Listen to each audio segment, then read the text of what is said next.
साल 1995 में उत्तर प्रदेश के एक छोटे से गांव कल्याणीपुर में एक घटना हुई जिसने पूरे गांव में खौफ फैला दिया।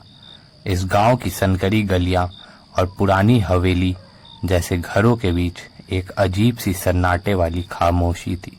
गांव का माहौल शाम होते ही डरावना हो जाता था। लोग कहते थे कि यहाँ एक ऐसी आत्मा भटकती है जो अपनी मौत के बाद भी इंसाफ की तलाश में है। उस समय गांव के बुजुर्ग कहते थे कि कई साल पहले गांव के एक प्रतिष्ठित परिवार की बेटी आरती की शादी तय हुई थी। पूरा गांव इस खुशी में शामिल हुआ था। शादी की तारीख 10 जून की थी और शादी की तैयारी पूरे गांव में चर्चा का विषय बन गई थी।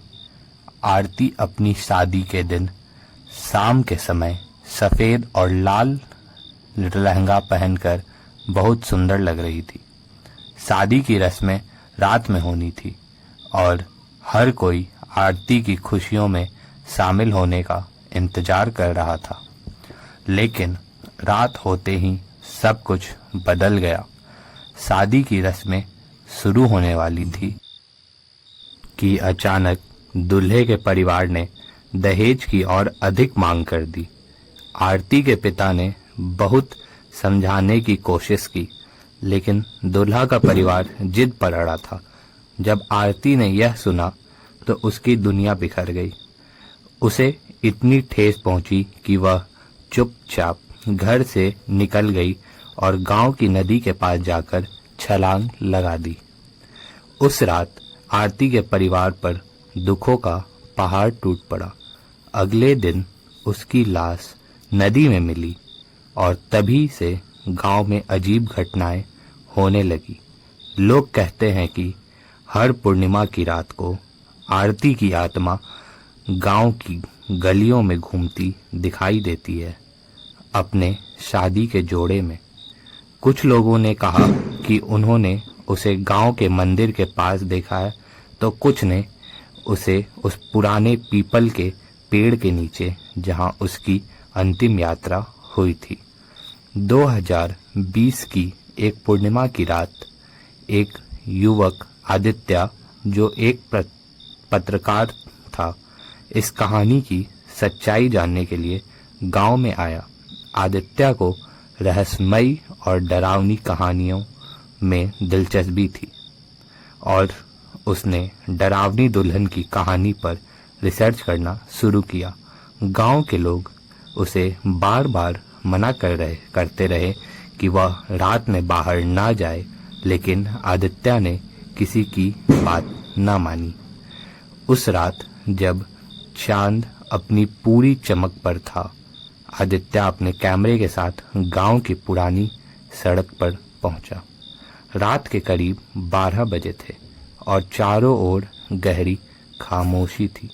अचानक उसे एक सर्द हवा का झोंका महसूस हुआ और तभी उसे लगा जैसे किसी ने उसके कंधे पर हाथ रखा हो।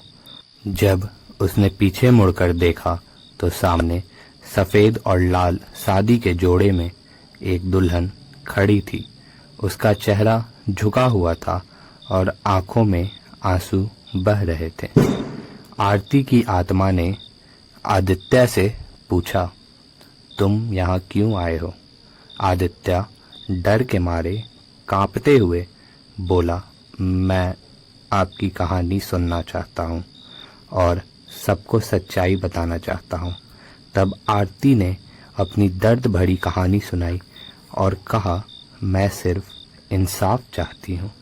मेरी आत्मा तभी मुक्त होगी जब मेरी कहानी को सब मानेंगे और मुझे इंसाफ मिलेगा।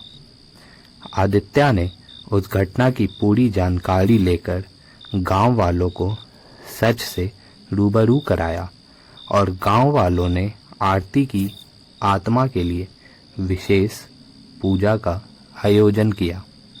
पूजा के बाद गांव में आरती की आत्मा का दिखना बंद हो गया, लेकिन कहते हैं कि अब भी अगर कोई उसकी कहानी को मजाक समझे तो उसकी आत्मा वापस आ सकती है।